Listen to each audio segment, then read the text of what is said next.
자, 이 시간에는 정책론의 맨 끝에 부분인 분양가 규제, 그 다음에 부동산 조세 정책, 이런 내용을 좀 확인해 보겠습니다. 자, 분양가 규제는 말 그대로 어떤 지역의 아파트 가격이 한 평당 1,000만 원이다. 자, 이 1,000만 원 정도면 너무 비싸다는 얘기죠. 그래서 안 되겠다. 너네들 700만 원 이상은 받지 말아라. 이렇게 규제한다면 어떠한 효과가 있나, 그런 얘기입니다. 이거를 분양가 규제라는 겁니다. 분양가 규제. 아니면 분양가 상한제다. 자, 이거 이상 받지 말아라는 얘기죠. 상한이 요거다는 얘기입니다. 이거. 그럼 어떤 효과가 있냐면 일단 볼게요. 자, 이거는 무주택자들이 집 구입하기가 용이하게끔 좀 하려고 좀 지원해 주겠다, 뭐 그런 얘기인데, 문제는 집이 한 5채 있는 자가 와, 분양가 싸니까 나도 한번 구입해볼까 나올 거 아닙니까? 투기가 극성일 가능성이 높아집니다. 그러다 보니까 분양 현장에는 막 사람들이 개미떼처럼 몰려있겠죠. 결국은 뭐 추첨해갖고 당첨자를 가려내거나 이렇게 할 수밖에 없네요. 투기가 극성이다. 그리고 또한 그 건설업자 입장에서는 이렇게 700만 원 받고서 아파트를 지으려고 안 하겠죠. 그러니까 신규 주택 공급을 자꾸 안 하려고 할 겁니다. 그러다 보니까 시장에는 이렇게 주택들이 있다면 오래된 주택들은 철거되고 새로운 주택이 들어오고 이렇게 해서 순환 과정을 거쳐야 되는데, 자, 오래된 주택들은 철거되고 새로 지어지는 주택은 없고, 그러다 보니까 기존 주택에 대한 수요만 증가하면서 기존 주택 가격만 계속 올라갈 수가 있다, 그런 얘기입니다. 그리고 또한 이렇게 그 기업 입장에서는 도심 한복판에다 이걸 지었다가는 아주 말아먹기 딱 좋죠. 그러니까 외곽 쪽에다 나홀 아파트 막 이런 거 지어야 될 가능성이 높아집니다. 그러니까 비효율적인 토지용이 생길 수 있고, 또한 그 고급 자재를 가지고 썼다가는 또 그 말아먹기 딱 좋을 거 아닙니까? 그래서 중국산 저질 싸구려 자재 있죠. 이런 거 갖다 쓸 가능성이 높아집니다. 그러니까 분양주택에 대한 질적 수준도 매우 저하될 가능성이 높아져요. 그리고 내가 이번 기회에 아파트 하나 분양받아 보려고 하는데 분양가 굉장히 싸죠. 에라, 내 식구 기준으로 20평이면 딱 좋은데 이걸 50평짜리 사서 인간답게 살아보자, 이런 식으로 과소비가 생길 가능성도 높아집니다. 일종의 낭비를 가져올 수 있다, 그런 얘기입니다. 그래서 안 되겠다. 분양가를 니네들 맘대로 받아봐라 하는 것을 분양가 자율화라 하는 겁니다. 그러면 분양가를 자율화하게 되면 분양가 규제했을 때의 어떤 폐단들은 전부 없어지게 되는 겁니다. 그러면 분양가 자율화가 훨씬 더 좋은 제도가 아니냐, 천만에요. 분양가 자율화하게 되면 일단은 분양가 자체가 높죠. 그러니까 자, 이때는 분양가 자체가 낮기 때문에 자, 이 투기를 근절시키는 차원에서 한 10년 동안은 절대 전매를 금지시킨다든가 이렇게 해서 투기꾼들만 많이 준다면 그 무주택자들도 저소득층도 충분히 분양을 많이 받을 수가 있는데, 이건 아예 처음부터 분양가 자체가 높기 때문에 집 살 엄두가 안 난다, 그런 얘기입니다. 그리고 또한 그 건설업자 입장에서는 소형 평수를 지어서 이렇게 높은 분양가를 가지고 분양했다가는 분양이 안 될 가능성이 높아집니다. 그래서 왜냐하면 저소득층들은 비싸면 못 살 거 아닙니까? 근데 이제 이게 안 되겠다 해서 대형 평수 위주로 해서 누구를요? 고소득층을 상대로 할 가능성이 높아집니다. 왜냐하면 고소득층은 돈이 많은 자들은 오히려 비싼 걸 더 선호하는 사람도 있습니다. 그리고 자기가 가격이 곧 품질이다, 이런 식으로 연상하면서 고급 품질을 자꾸 요구하는 사람이 있다는 얘기죠. 높은 가격을 치르더라도. 그게 훨씬 더 분양이 잘 된다, 그런 얘기입니다. 그러다 보니까 결국 시장에는 소형 평수는 자꾸 없어진다는 얘기죠. 이러한 불합리한 점도 있다는 얘기입니다. 그러다 보니까 어떤 제도가 더 좋은 제도냐, 이렇게 일률적으로 말할 수는 없는 겁니다. 시대와라든가 장소에 따라서 적절히 탄력적으로 운영할 필요가 있다, 그런 얘기입니다. 근데 분양가 규제를 전국적으로 700만 원 이상 받지 마라, 이렇게 규제할 수는 없는 거죠. 여러 가지 형태가 있는데, 분양 원가 공개 제도라는 것은 뭐냐면 건설업자들한테 어떻게 하겠냐면 니네들 그 건설비 나간 내역을 회계 처리 내용을 공개해라, 그런 얘기입니다. 자, 근데 그러면 그 공개하게 되면 거기다 이윤을 많이 못 붙일 거 아니냐, 그런 얘기죠. 근데 이거는 분양가 인하 효과는 거의 없다고 보시면 됩니다. 이거는 자, 그러니까 회계 처리 내역을 공개해라, 그 얘기지, 실제로 분양가를 얼마를 책정해라, 그 얘기는 아니죠. 그러니까 얼마든지 건설사 간의 담합을 통해서 올릴 수도 있는 거고, 그리고 이 건설업 회계가 상당히 복잡합니다. 그러다 보니까 회계 처리의 신뢰성도 분식 회계다 해서 재산 상태라든가 아니면 수익 상태 이런 걸 누락시키거나 이렇게 할 가능성도 높아진다는 얘기죠. 그러다 보니까 결국은 회계 처리의 신뢰성도 문제가 될 수 있는 겁니다. 그러니까 분양가 인하 효과는 거의 없다고 보시면 됩니다. 그 다음에 분양원가 연동제, 이게 그래도 분양가 인하 효과는 가장 확실하다 할 수 있습니다. 그러니까 보통 이제 정부로부터 구입한 토지주택공사로부터 사들인 땅에 대해서 소형 평수로 짓는 자들은 이런 식으로 국민주택 규모 이하의 아파트를 짓게 되면 이렇게 일단은 구입한 땅에 대해서 감정평가를 합니다. 감정평가 한 다음에 그 다음에 요 건축비는 적정한 이윤이 포함되어 있는 건축비입니다. 적정한 이윤이 포함되어 있는 건축비 그 정도를 감안해서 분양가를 책정해라 이렇게 나오니까 이 분양가 인하 효과는 딱 확실할 수 있겠네요. 이런 거를 분양원가 연동제라는 겁니다. 그 다음에 채권 입찰제는 또 뭐냐? 채권 입찰제는 자, 정부가 그 토지주택공사가 건설업자한테 땅을 팔 때 대형 평수 위주로 그 아파트 짓는 자한테 땅을 팔 때 이렇게 하는 겁니다.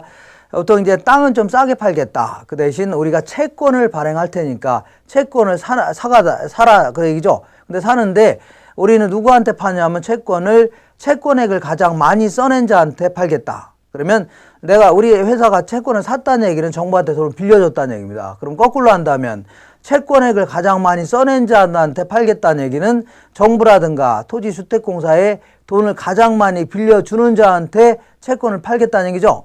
그런 자들한테 토지를 팔겠다는 얘기입니다. 그러다 보니까 결국은 요거는 일종의 이제 어차피 토지는 싸게 구입하니까 분양가를 낮게 책정할 거 아니냐 이렇게 할 수 있지만 결과적으로 얘도 분양가 인하 효과는 거의 없다고 보시면 됩니다. 왜냐하면 기업 입장에서는 건설사 입장에서는 이 채권액을 구입하는 바람에 그 돈을 다른 데다 썼더라면 얻을 수 있는 이익을 포기하고 채권을 구입한 거 아닙니까? 비싸게? 그러면 다른 데다 썼더라면 얻을 수 있는 이익을 고스란히 어디다가요? 분양가에 올려서 받으려고 할 겁니다. 그럼 결국은 분양가 인하 효과는 거의 없다 이렇게 보시면 됩니다. 그 다음에 이제 선분양 제도가 있고 후분양 제도가 있는데 다들 아시겠지만 선분양은 아파트가 완공도 되기 전에 미리 파는 거를 선분양이다. 후분양은요 완성된 다음에 팔겠다는 얘기죠. 그러니까 선분양 같은 경우는 미리미리 예비 입주자한테 계약금, 중도금 착착 받아가면서 건설하겠다 그런 얘기입니다. 그러다 보니까 그 소비자의 돈으로 건설하는 그런 형태가 되는데 이거는 미리미리 입주자를 딱 확보했기 때문에 안정적으로 사업을 진행할 수 있다. 그러다 보니까 이거는 공급자 중심의 어떤 제도가 선분양 제도입니다. 공급자를 지원해주기 위한 제도다. 근데 후분양은 완성된 다음에 파는 거죠. 그러니까 그 완성하려면 건축비가 있어야 될 거 아닙니까? 그래서 보통 이제 은행에서 융자를 통해서 건축이 진행되는 게 일반적입니다. 그리고 요거는 완성된 다음에 팔아야 되기 때문에 주변에 있는 다른 건설업체하고 경쟁을 할 수밖에 없는 겁니다. 조금이라도 품질이라든가 이런 게 밀리게 되면 안 팔릴 가능성도 있다는 얘기죠. 그러다 보니까 소비자를 중심으로 하는 일단 정책이 뭐라고요? 후분양 제도다 이렇게 할 수 있네요. 근데 이제 선분양 같은 경우에는 일단은 이게 장단점을 본다면 소비자 입장에서 위험이 상당히 클 수밖에 없습니다. 왜냐하면 완성도 되기 전에 미리 샀기 때문에 나중에 부도날 수 있는 거 아닙니까? 그러니까 위험이 상당히 크다는 얘기죠. 그러다 보니까 그 선분양 안 받으려고 하죠. 그리고 어쩔 수 없이 건설업자 입장에서는 분양가를 낮출 수밖에 없는 겁니다. 이렇게 그러니까 분양가 낮다는 얘기죠. 그 대신 요거는 질적 수준이 매우 저하될 가능성이 높습니다. 왜냐하면 보통 이제 모델하우스 같은 거 보고 이제 파는 건데 모델하우스에는 분명히 고급 자재였는데 나중에 완성된 아파트에 들어갔더니 싸구려 자재 갖다가 집어넣었다는 얘기죠. 이렇게 입주자를 이미 확보했겠다 그러면 그 다음부터는 자기 나름대로 막 몰래 다른 자재 같은 거 쓸 가능성이 높아진다는 얘기죠. 그러다 보니까 질적 수준이 저하될 가능성이 매우 높다 기억하시고 그 다음에 이제 후분양 같은 경우는 완성된 다음에 파는 거니까 위험은 상당히 작을 수밖에 없네요. 그러다 보니까 서로 이걸 구입하려니까 가격은 높을 수밖에 없는 겁니다. 그리고 이 후분양 제도는 그 질적 수준이 떨어지면은 분양이 안 될 가능성이 높아지죠. 그러니까 질적 수준은 매우 높다 기억하시면 됩니다. 자, 이번에는 부동산 조세 정책 좀 알아볼게요. 부동산 조세 정책은 자, 여기서는 어떤 세금을 부과하냐 이거는 세법 시간에 공부할 것이고 여기서는 부동산 조세를 부과했을 때 어떠한 경제적 효과가 있나 이런 쪽면에서 알아보는 겁니다. 여기 원룸이 있는데 원룸에 대해서 예전에는 재산세 같은 거 부과하지 않았다고 쳐볼게요. 근데 이런 것도 하도 많이 생기니까 언젠가부터 재산세를 부과하기로 했다. 이렇게 가정해 볼게요. 그러면 재산세 같은 걸 보유세라고 하는데 재산세를 부과하게 되면 그때는 이제 이거는 집 주인이 내는 겁니다. 집 주인은 재산세 고지서가 날라오니까 지네들이 안 내려고 하겠죠. 어떻게 내야 하냐면 이걸 임대료 인상을 통해서 이거를 세입자한테 이걸 전가시킨다 해줍니다. 전가를 시키려고 할 겁니다. 그랬더니 세입자들이 다 나갔다. 뭐 그 얘기는 임대료 올렸더니 여기 있는 사람 다 나갔다는 얘기는 너 아니라도 갈 데가 많다는 얘기입니다. 다시 말하면 너 아니라도 대체할 만한 자가 많다는 얘기죠. 대체제가 무지 많다. 저 옆에 보니까 원룸텔, 뭐 고시원, 고시텔, 뭐 무슨 다른 뭐 단독주택 뭐 이런 거 별의별 게 다 많다는 얘기죠. 니까지가 올리면 안 살면 될 거 아니야. 그러다 보니까 결국 다 나가니까 나 다 나갔다 해서 재산세 안 낼 수는 없는 거죠. 결국은 임대인, 그러니까 집 주인이 이제 세금 다 부담할 수밖에 없네요. 임대인이 부담하는 그런 형태가 됩니다. 근데 만약에 그대로 남았다는 얘기는 임대를 올렸더니 얘네들이 여기 아니면 갈 데가 별로 없다는 얘기죠. 다시 말하면 대체제가 별로 없다는 얘기입니다. 자, 대체제가 상당히 적다는 얘기죠.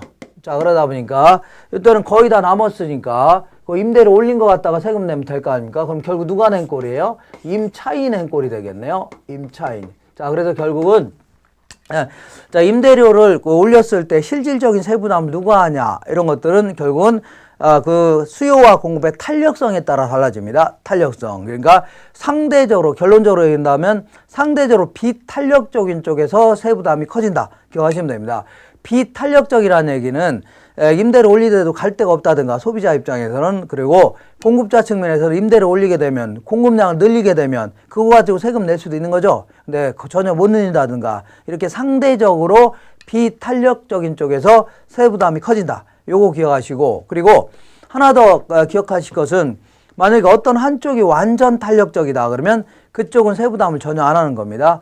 만약에 어떤 한쪽이 완전 비탄력적이다 그러면 그쪽이 세부담은 100% 한다. 기억하시면 됩니다. 그리고 하나 더 생각할 게 있는데, 그 주택의 가치에 대해서 같은 비율로 부과하는 세금 있죠? 이런 것들은 역진세적인 성격이 있다. 기억하시면 됩니다. 역진세라는 게 뭐냐면, 그 어떤 고소득층의 경우는 오히려 세부담이 작아지고 저소득층의 경우는 세부담이 커진다는 얘기죠. 이걸 역진성이 따집니다. 그렇기 때문에 저가주택에 대해서는 낮은 세율을 부과하고 고가주택에 대해서는요 높은 세율을 부과하는 게 조세 형평에 맞는다 그런 얘기죠. 똑같은 세율을 부과하는 것은 역진성이 있다 이렇게 정리하시면 됩니다. 이렇게 해서 정책론은 이 정도에서 마무리하시면 됩니다. 이렇게 해서 자, 이번에는 자, 입지이론에 대해서 알아보겠습니다. 입지이론은 자, 보통 이제 입지이론은 두 가지를 합쳐서 입지이론 해줍니다.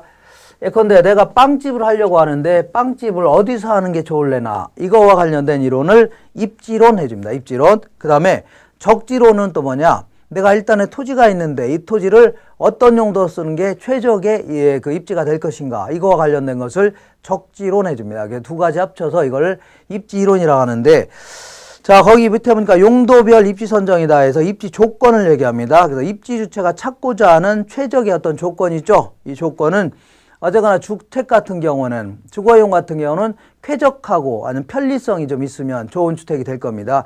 그 다음에 상업용 부동산은 상가를 얘기하는 거 아닙니까? 상가는 어쨌거나 상가는 수익성이 좋으면 되는 겁니다.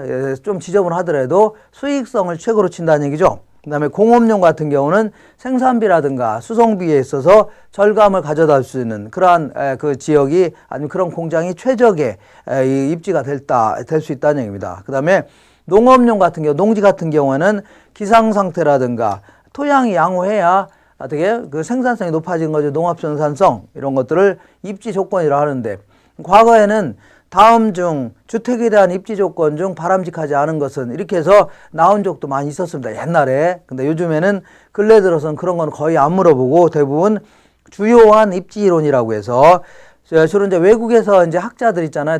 오랫동안 대학교 교수 생활하신 분들이 입지와 관련돼서 내놓은 이론 있죠. 이런 걸 주로 이제 시험에서 물어봅니다. 그래서 주거용 같은 경우에는 무슨 뭐 별도로 이제 어떤 학자가 얘기했다기보다는 어떤 보편 타당한 어떤 최적의 주거 입지라는 그러한 내용을 좀 간단히 정리할 필요가 있고, 그 다음에 상업용 부동산과 관련돼서는 레일리의 소매 인력 법칙이라는 거 있고, 크리스탈라의 중심지론, 그 다음에 허프라는 사람이 얘기하는 그 확률적 상권 모형 이런 내용들은 좀 정리를 해줄 필요가 있습니다. 그리고 공업용 같은 경우는 배버라는 사람이 얘기하는 최소 비용 이론, 그 다음에 농업용 같은 경우는 튀넨이 얘기하는 고립국모형, 농업 입지론, 요거는 정리를 좀 해둘 필요가 있습니다. 그리고 나머지 잡다한 사람들이, 많은 사람들이 내놓은 이론들이 좀 있는데 그런 것들은 한 마디 정도, 많아봐야 두 마디, 적게는요 한 마디 정도만 이 사람이 이런 얘기를 했구나 이렇게만 하시면 충분합니다. 나머지 것들, 나머지 분들은 이렇게 정리하시면 됩니다.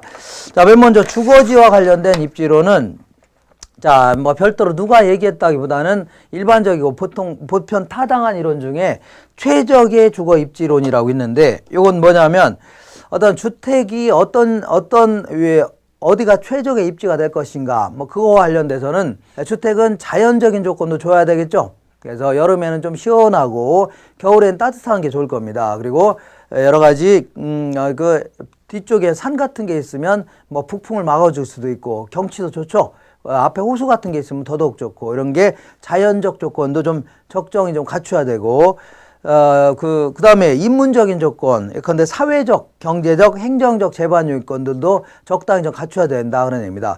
보통 이제 사회적 조건 하면 뭐 그 지역의 관행, 관습, 학교라든가 이런 걸 적절히 갖춰져 있냐 이런 것도 따져야 되고, 경제적 요건으로 본다면 뭐 지하철 같은 게 좀 갖춰져 있냐 뭐 이런 것들, 아니면 뭐 재정 상태, 그 지역에 뭐 그런 거 있죠. 지방 정부의 재정 상태 이런 것들도 좀 갖춰줘야 될 거 아닙니까? 그다음 행정적 요인 하면은 무슨 지나치게 규제 같은 게 많으면 안 되겠죠. 그러니까 어쨌거나 어떤 주택이 최적의 주거 주택이 되기 위해서는 여러 가지 조건을 갖춰야 된다. 인문적인 조건뿐만 아니라 자연적인 조건도 잘 갖춘 그러한 지역이 최적의 조건이 될 수 있을 겁니다. 근데 여기서는 다른 건 다 무시하고 뭐만 가지고요? 경제적 요인 중에 특히 이런 얘기입니다. 요것만 가지고 이제 어떤 최적의 입지를 따져봤다 했기 때문에 상당히 어떤 이제 그 불완전한 이론입니다. 그래서 거의 시험에는 안 물어보는데, 그래서 물어보지 말라는 법은 없으니까. 여기가 이제 직장이 이제 도심에 있는데, 직장이 외곽에 나가서 하면 살수록 교통비는 증가하겠죠. 교통비는 증가하겠는데, 다만 외곽으로 나가면 집 가격이 쌀 거 아닙니까? 주거비는 감소할 겁니다. 주거비는 감소하니까, 자, 이 두 가지 비용 중에 가장 비용이 적게 들어간 곳 있죠? 그 지점이 최적의 주거 입지다. 이렇게 이해하는 게 주거 입지론입니다. 자, 그러면 이렇게 하면 이건 총 교통비인데, 외곽으로 나갈수록 교통비 이렇게 증가합니다. 이렇게. 왜냐하면, 자, 이 외곽 쪽은 뭐, 그 나가나 들어가나 별 차이가 없는데, 안쪽은 크다는 얘기죠. 이렇게. 그럼 요거를 이쪽에다가 그리면 한 개 주거 교통비용 측면에서, 한 개라는 것은 추가적인 이런 뜻입니다. 1km 나감에 따라 증가된 교통비, 1km 나감에 따라 증가된 교통비, 1km 나감에 따라 증가된 교통비. 이렇게 한다면 이걸 한 개 교통비용으로 하는 겁니다. 그러니까 안쪽 같은 경우는 교통비 차이가 큰데 바깥쪽은 별 차이가 없다는 얘기죠. 그러니까 안쪽 같은 경우는 안으로 좀 들어오면, 안쪽은 굉장히 혼잡하죠. 그러니까 조금 들어오면 교통비가 크게 절감되는데 조금만 나가면 확 늘어난다는 얘기죠. 그래서 요거를 1km 나감에 따라서 증가된 교통비를 쭉 연결하면 이런 식으로 그려진다는 얘기죠. 이거를 한 개 교통비용 곡선이다 해줍니다.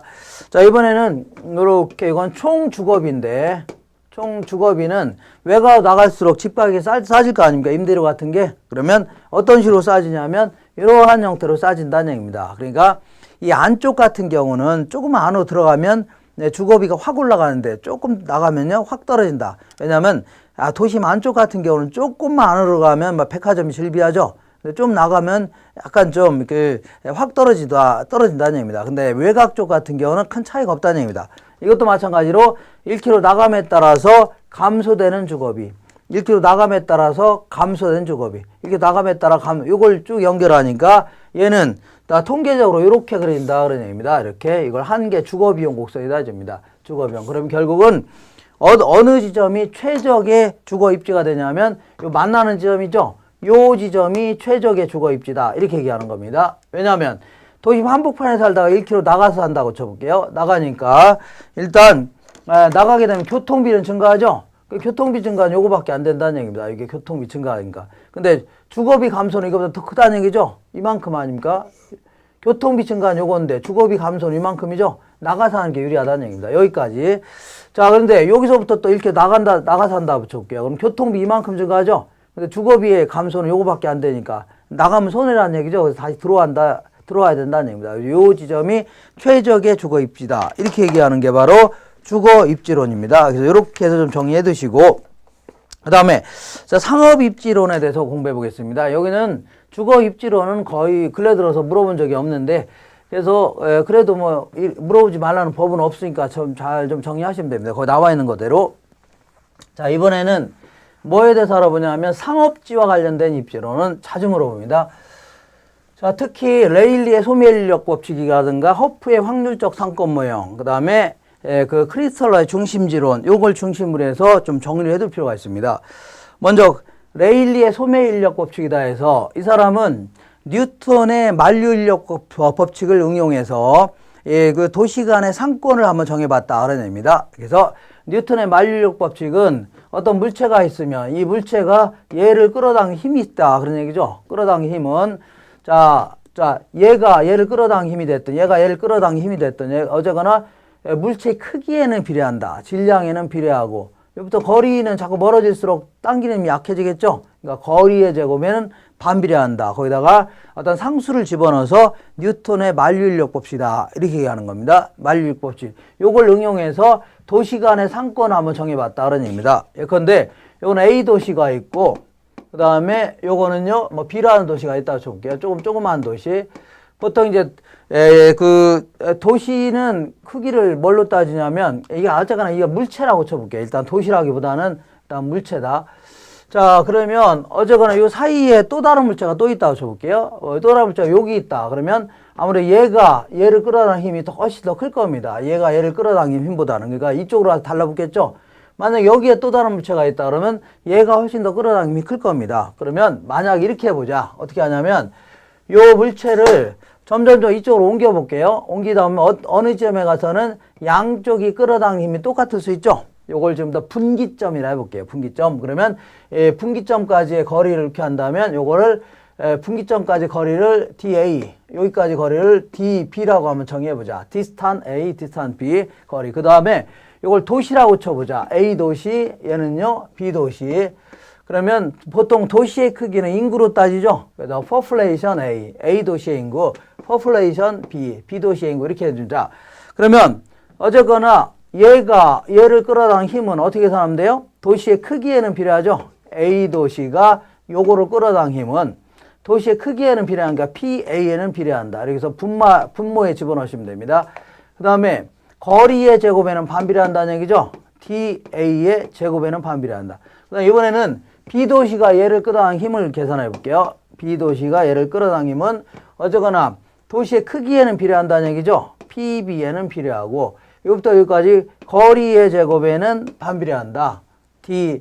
자, 이거 소문자로 쓸게요. 이렇게 TA, DB라 한다면 이렇게 된다. 그러면 이게 이제 끌어당 힘이 되는데 유인력, 흡입력 이렇게 하는데 이 분기점에서는 A 도시가 끌어당 힘과 B 도시가 끌어당 힘이 똑같다는 얘기죠. 똑같으니까 결국은 얘랑 똑같이 해주면 공식 하나 도출할 수 있다는 얘기죠. 그래서 DA 대 DB는 루트가 나옵니다. 자, PB분의 PA 대 1 이런 식으로 상권의 경계가 정해진다. 그런 얘기입니다. 결론만 기억하시면 됩니다. 그래서 만약에 양쪽의 도시가 1000명씩 똑같다. 똑같이 1000명씩이라고 쳐볼게요. 그럼 루트 1000분의 1000은 루트 1이죠. 루트 1은 그냥 1입니다. 그래서 1대1 이런 식으로 상권의 경계가 딱 중간이 된다. 뭐 그런 얘기 한 거고, 만약에 A 도시의 인구는 2000명이고 B 도시의 인구는 1000명이라는 얘기죠. 그러면 루트 1000분의 2000이니까 루트 2죠. 루트 2는 이걸 수학적으로 자꾸 막 따지려고 하지 마시고 그냥 루트 2는 1.4라고 치시면 됩니다.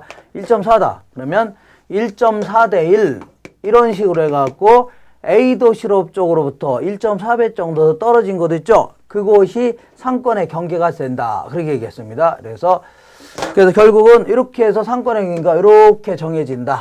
이러면서 결국은 여기에 또 다른 조그만 도시가 있다면 다 어디로 간다고요? 이쪽으로 간다. 뭐 그 얘기고, 여기에 또 다른 소규모 도시가 있다면 이쪽으로 다 간다. 그런 얘기입니다. 이거를 랠리의 소매 인력 법칙이다. 이렇게 얘기하는데, 요 이론 자체는 상당히 논리적이긴 하지만 뭔가 좀 문제가 좀 많이 있습니다. 어떤 문제가 있냐면 자연적인 장애 요인 이런 거 무시했다는 얘기죠. 예를 들어서 여기에 큰 강이 있다. 강이 있을 경우는 여기로 가느니 이쪽으로 가는 게 더 빠를 수도 있죠. 이러한 자연적 장애 요인은 무시했고, 두 번째, 만약에 여기 있는 사람들이 고소득층 거주자다. 그러면 돈 많은 사람들은 이런 데 가봐야, 조그만 도시 가봐야 자기들 필요하는 명품 같은 게 없을 거 아닙니까? 그러니까 어디로 간다고요? 대도시로 주로 가겠죠. 네, 그러다 보니까 이러한 어떤 소비자들의 구매 성향을 완전히 무시하고 직선적인 거리만 가지고 따졌다 하는 것은 상당히 문제가 될 수 있다 그런 얘기입니다. 그래서 어쨌거나 옛날에는 우마차 시대니까 이게 먹혔을지 모르겠는데 현대 도시하고는 많이 안 맞는다는 얘기죠. 그래서 이제 요 이론 자체를 수정 보완하기 위해서 나온 이론이 허프의 확률적 상권 모형입니다. 다만 요 전에 이 컨버스라는 사람은 만약 여기서부터 여기까지 거리가 이렇게 DAB로 주어져 있다면 구체적인 이게 뭐 8km면 8km 주어져 있다면 구체적인 A도 요거 구하는 공식 있죠? 아니면 요거 구하는 공식을 한번 만들어 본 겁니다. 어떻게 간단히 만든 겁니다. 루트 PB 대 PA 대 1이었죠? 그러면 계산하면 요 DA의 거 여기부터 여기까지는 DA는 어떻게 계산한대요? DAB 이 전체 거리에 곱하기 이거 더하기 이거면 얘가 차지한 비리죠? 그러니까 예를 들어서 간단히 계산 이게 8km다. 8km고 이거도 이게 3대 1이라고 쳐볼게요. 계산이 3대 1이 나왔다고 쳐볼게요. 3대 1.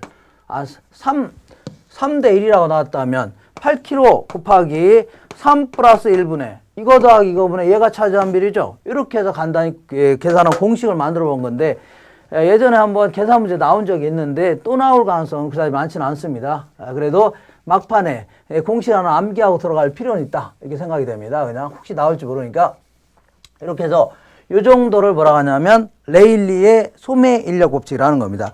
그래서 요 이론을 수정 보완하기 위해서 나온 이론이 바로 허프의 확률적 상권 모형입니다. 그래서 이 이론은 어떤 게 일단 문제가 되냐면 이 도시 간의 상권을 정해본다. 이거는 그다지 합리적인 건 아닙니다. 왜냐하면 왜냐하면 이 도시 간의 상권을 정한다는 게 불합리하죠. 왜냐하면 자, 이 조그만 도시 가면 없는 물건이 있죠. 없는 물건이 있으면 아예 처음부터 대도시로 가야 될 거 아닙니까? 그잖아요. 그러니까 어떤 도시 간의 상권을 정한다는 것은 그다지 현실 경제는 좀 안 맞는다는 얘기죠. 근데 도시 내에서 점포들 간의 상권을 정해본다.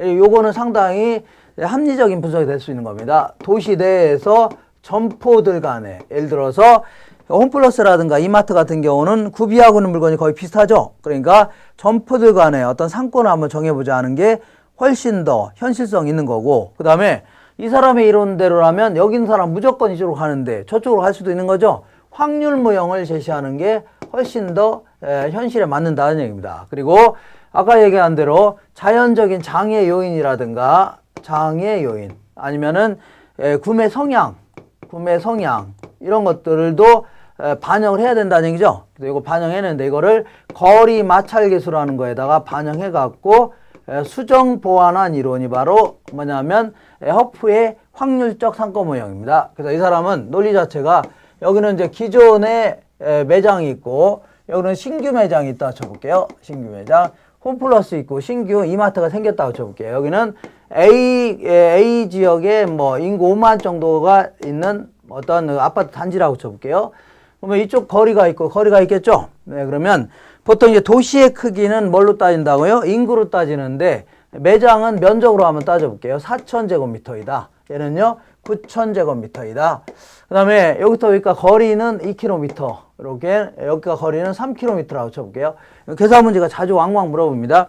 그러면 기존 매장이 얘를 끌어당긴 힘을 계산해 볼게요. 아까 똑같이 해주면 됩니다. 기존 매장이 얘를 끌어당긴 힘은 매장의 크기에는 비례한다는 얘기죠. 그 다음에 거리에는 반비례하는데 거리 제곱에는 반비례한다. 레일리는 거리의 제곱에 반비례한다고 했는데 만약에 이 사람은 거리 마찰 계수가 3이다. 그러면 거리의 세제곱에 2의 세제곱에 반비례한다. 이렇게 해줘야 됩니다. 2의 세제곱. 자, 그 다음에 거리 마찰에서 5다. 그러면 2의 5제곱에 반비례한다. 이렇게 해줘야 됩니다. 그래서 결국 그 거리에 대한 거리 마찰에서 승수 있죠? 지수승에 반비례한다. 이런 용어를 썼습니다. 자, 그 다음에 그러니까 지금 거리 마찰 2라고 가정해 볼게요. 그럼 2를 집어넣으면 되는 겁니다.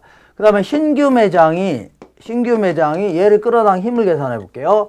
매장의 크기에는 비례한다. 자, 거리에는 반비례한다. 이것도 거리 마찰계수 2라고 가정해 볼게요. 2를 집어넣으시면 됩니다. 그러면 이렇게 계산하면 상대적인 유인력이 나옵니다. 얘 계산하면 1000이고 얘도 1000이라는 얘기는 얘가 1000일 때 얘도 한 1000 정도 된다 그런 얘기입니다. 그럼 만약에 신규 매장으로 갈 확률을 계산해라. 그러면 이거 더하기 이거분의 얘가 차지하는 비율이죠. 이거 더하기 얘분의 얘가 차지하는 비율. 그러니까 2000분의 1000이니까 50%라는 얘기 아닙니까? 그러면 결국은 여기 있는 사람이 50% 정도는 어디로 간다고요? 신규 매장으로 갈 확률이 있다 그런 얘기입니다. 그래서 근데 만약에 이쪽으로 이제 큰 강 같은 게 있다. 아니면 이게 뭐 무슨 뭐 고소득층 아파트 단지다. 그럴 경우는 이걸 다 어디다 반영하겠다고요? 거리 마찰 계수에 반영하겠다는 얘기입니다. 그래서 거기에 반영해서 수정 보완하겠다. 그 얘기가 바로 허프의 확률적 상권 모형입니다. 그래서 우리 계산 문제는 여기까지만 계산할 줄 아시면 됩니다. 그리고 이 사람은 뭐 결론을 몇 가지 좀 기억하셔야 됩니다. 결론은 자, 거리, 점포의 거래권에 영향을 주는 것은 근본적으로 거리보다 더 중요한 게 행동자로서의 소비자다는 얘기입니다. 소비자의 구매 행태, 이런 게 훨씬 더 중요하다는 얘기입니다. 고소득층 같은 경우는 고가품 같은 거 좋아하는 거 아닙니까? 그 다음에 따라서 상가는 소비자의 기호라든가 소득 관계를 참작하여 선택된 상품을 판매해야 된다는 얘기입니다. 그리고 적당한 거리에 고차원 중심지가 있다. 그러면 인근의 저차원 중심지를 지나칠 가능성이 커진다는 얘기죠. 그동안 주변에 싱싱마트를 주로 가다가 적당한 거리에 이마트가 생겼다. 그러면 이마트를 갈 가능성이 높아진다는 얘기입니다. 그 다음에 고차원 계층일수록 수송의 가능성은 확대된다는 얘기는 돈 좀 있는 집안들은 차들이 다 있죠. 그러니까 그 식구마다 다 차 있으니까 다 좀 멀더라도 다 멀리도 간다는 얘기입니다. 그러니까 거리가 그다지 중요하지 않다. 이런 거를 이렇게 간접적으로 얘기하는 겁니다. 그 다음에 이제 크리스털러의 중심지론이다 해갖고 여기서는 자 크리스털러라는 사람들은 이렇게 해볼게요. 이 사람은 한번 읽어보겠습니다. 중심지의 규모를 고차 중심지에서 저차 중심지로 하향적으로 분류한 다음에 원형의 중심지의 원양권이 서로의 경쟁을 위하여 주변 지역을 흡수 경쟁하다가 결국은 벌집 모양으로 확정되어 나간다. 이렇게 얘기한 게 바로 크리스털러의 중심지 이론이다 얘기합니다. 자, 일단은 중심지가 뭐냐면 주변 지역에 재화나 서비스를 제공하기 위한 장소가 있겠죠. 장소를 중심지로 하는 거고. 자, 그 다음에 상권이라는 것은 이 정도 범위까지 사람들이 온다는 얘기죠. 그러니까 그 고객이 존재하는 지리적인 영역, 범위 이런 거를 상권이다 이런 겁니다. 상권. 자, 그러면 이 중심지를 이 사람은 크리스털러라는 사람은 중심지를 이렇게 세 가지 형태로 구분해 봤습니다. 상권의 크기에 따라서 고차 중심지, 중차 중심지, 저차 중심지 이렇게 구분했습니다.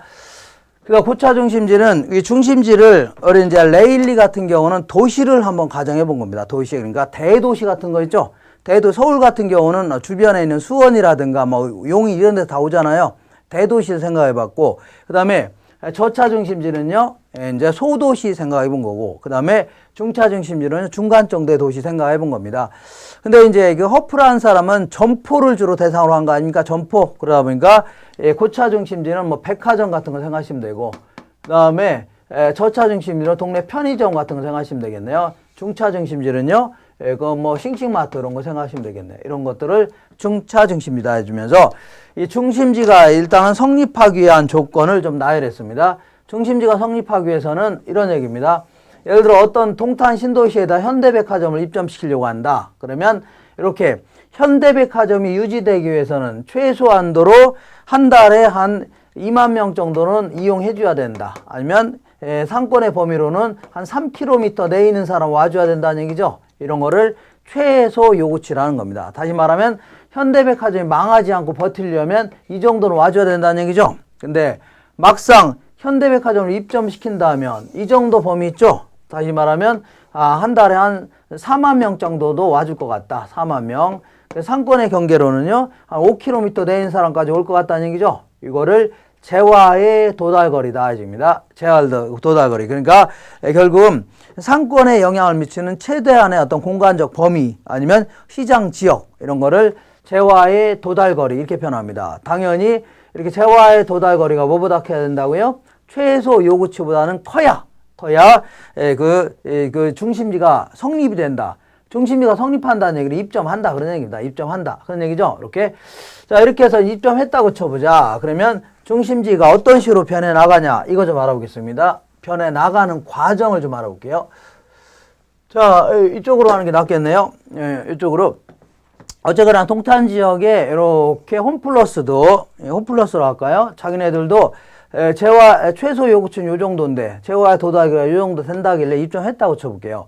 그 다음에 거기에 이마트도 입점했다고 치자. 그 다음에 롯데마트도 입점했다고 치자. 근데 이렇게 입점하고 났더니 재화가 미도달되는 영역이 생겼다는 얘기죠. 요걸 서로 집어먹으려고 난리를 쳐야 되겠네요. 그러니까 경쟁이 치열할 수밖에 없는 겁니다. 그러다 보니까 결국 어떤 식으로 진행이 되냐면 이런 식으로 진행할 수가 있습니다. 이런 식으로 진행하다 보니까 경합지역이 생길 수 있는 거죠. 이런 경합지역이 생긴다. 자, 그러면 이 경합지역에서는 자, 이 다른 지역에 이런 지역은 다 이쪽으로 가고 이런 지역은 이쪽으로 가겠지만 여기는 애매하네요. 이쪽으로 갈 수도 있고 이쪽으로 갈 수도 있는 거죠. 그러면 장기적으로는 그러니까 품질이 떨어진다. 그러면 그쪽으로 안 가려고 할 겁니다. 가격이 너무 비싸다 안 가려고 하겠죠. 그러면 장기적으로 경쟁을 통해서 가격과 품질은 비슷해질 수밖에 없는 겁니다. 비슷해진다. 그러면 결국은 어디 가나 비슷하다면 결국 가까운 데로 가려고 하겠죠. 그러면서 상권이 이렇게 정해지기 시작합니다. 그래서 이런 지역은 여기로 여기는 여기로 이렇게 가다 보니까 결국은 이런 식으로 벌집 모양으로 그 상권이 정해진다. 이렇게 얘기한 겁니다. 요거를 허프의 크리스탈라의 중심지 이론이다. 이렇게 얘기합니다. 그래서 거기 자주 물어보는 게 그 결론에 갖고 고차 중심지수록 중심지 간의 거리가 멀고 저차 중심지수록 가깝다는 얘기죠. 그리고 고차 중심지일수록 규모가 더 커지면서 다양한 중심 기능을 갖는다는 얘기입니다. 그 다음에 저차에서 고차로 이렇게 올라갈수록 피라미드 형태를 이루게 됩니다. 그 다음에 중차 중심지가 포용하는 저차 중심지의 수는 고차 중심지로 갈수록 분포도가 줄어든다는 얘기죠. 예컨대 초등학교가 한 20개 정도 있어야 중학교가 한 5개 정도 있는 거고 중학교가 한 5개 정도 있어야 고등학교가 하나 정도 있겠죠. 이런 식으로 위로 올라갈수록 분포도는 점차 줄어든다는 얘기입니다. 그 다음에 그 넬슨의 요 지금까지 한 이론들은 좀 내용을 정리를 해 두셔야 됩니다. 근데 지금부터 얘기하는 것들은 그야말로 말뜻만 좀 아시면 됩니다. 가볍게 한두 마디 정도. 넬슨의 소매 입지로는 이 사람은 어떤 엄청난 이론을 내놓은 게 아니라 어떤 소매 점포가 최대의 매출액을 달성하려면 한 좋은 얘기로 한 8가지 정도 나열했다 그런 얘기입니다. 그 정도 다만 그 정도 기억하시고 다만 이 사람은 특히 양립성이라는 걸 특히 중시했다. 그 정도 마시면 됩니다. 양립성은 그 고객의 유동을 방해하지 않도록 특별히 고려해야 된다 그런 얘기입니다. 예컨대 옷가게가 있다. 그럼 내가 액세서리 가게를 하려고 한다. 그럼 이 근처에서 하는 게 좋다는 얘기죠. 신발 가게를 하려고 한다. 그럼 이 근처에서 하는 게 좋다는 얘기입니다. 그러다 보니까 어떤 여자분이 옷 사러 왔다가 집에 가려니까 귀걸이도 있네 하면서 살 수도 있는 거죠.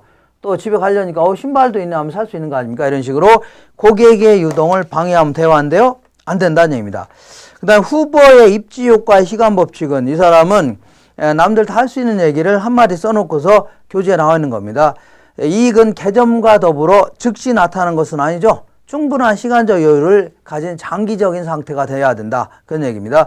예를 들어 프랜차이즈 가맹점을 가맹해서 이제 점포를 하나 차렸다고 해서 첫날은 대박 날 수 있겠죠. 그런다고 해서 이게 다 성공하는 거냐? 그건 아니죠. 첫날은 와보는 정도에 불과한 겁니다. 그러니까 이익이라는 것은 계속 지속적으로 단골도 계속 확보하고 품질도 계속 높이고 이러면서 장기적으로 그 이익이 올라간다는 얘기입니다. 그다음에 CST 기법이라는 것은 점포에 왔다 간 사람들한테 주소를 적어놓고 가게 하는 겁니다. 그러면서 어떤 상권을 한번 정해볼 수 있죠. 1차 상권, 2차 상권 이런 식으로 해갖고 적정한 전략을 구사하겠다는 것을 CST 기법이라는 겁니다. 그 다음 피터의 공간 균배의 원리는 경쟁하는 업종끼리는 어떤 형태로든 공간을 나눠 갖는다는 얘기입니다. 예컨대 백화점 같은 경우는 공간을 어떤 식으로 나눠 갖냐면 서로 이제 도심 쪽에 지들끼리 모여 있는 게 훨씬 더 이익이 커질 수가 있다는 얘기죠. 왜 그러냐면 백화점 같은 경우는 보통 시장이 좁다 이렇게 표현합니다. 좁다는 얘기는 그 백화점을 이용한 사람은 한정돼 있죠. 돈 좀 있는 사람이라든가 여유가 있는 사람들 이런 사람이 가는 거지 아무나 가는 건 아니겠죠. 이런 의미에서 시장이 좁다 해주는 거고 교통비 탄력성이 작다 해줍니다. 교통비 탄력성이 뭐냐면 교통비가 증가한다 하더라도 얘들의 수요량 큰 차이가 없다는 얘기죠. 매출액에. 다시 말하면 좀 멀더라도 다 차 끌고 가거나 지하철도 간다는 얘기입니다. 자, 거기에 비해서 세탁소, 그러니까 백화점 같은 경우는 도심 안쪽에 입지하는 게 좋다는 얘기입니다. 모여 있는 게. 근데 세탁소 같은 경우는 모여 있어야 좋을 게 하나도 없다는 얘기죠. 이렇게 흩어져 있는 게 유리하다는 얘기입니다. 왜냐하면 시장이 아주 넓다는 얘기죠. 세탁소는 누구나 많이 이용하잖아요. 그리고 또한 수요의 교통비 탄력성이 크다 해줍니다. 그러니까 소비자한테 자꾸 멀어지게 되면 매출이 확 떨어진다는 얘기죠. 수요량이. 그래서 요거를 수요의 교통비 탄력성이 크다 해줍니다. 그러면서 거기에 따라서 점포를 크게 4가지 형태로 구분하였는데 집심성 점포, 집재성, 산재성, 국부적 집중성 점포, 이거 몇 가지 예들을 통해서 좀 기억하셔야 되고, 구매 관습에 따른 어떤 상점의 분류 있죠. 이런 것들 편의품점, 선매품점, 전문품점, 이게 구분해 본 겁니다.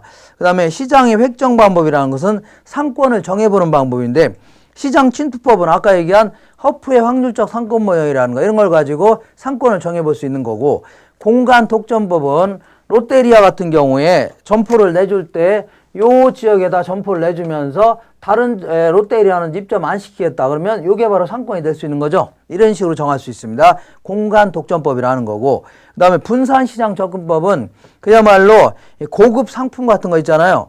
부가티 승용차 이런 것들은 이거 살 수 있는 사람들은 상위 뭐 1% 이렇게 1%도 아닙니다. 0.01%, 0.001% 이렇게 제한돼 있죠. 그런 걸로 해서 상권을 정해 볼 수 있네요. 이런 거를 분산시장 접근법이라는 겁니다. 자, 공업 입지론부터는 다음 시간에 정리하겠습니다. 이상입니다.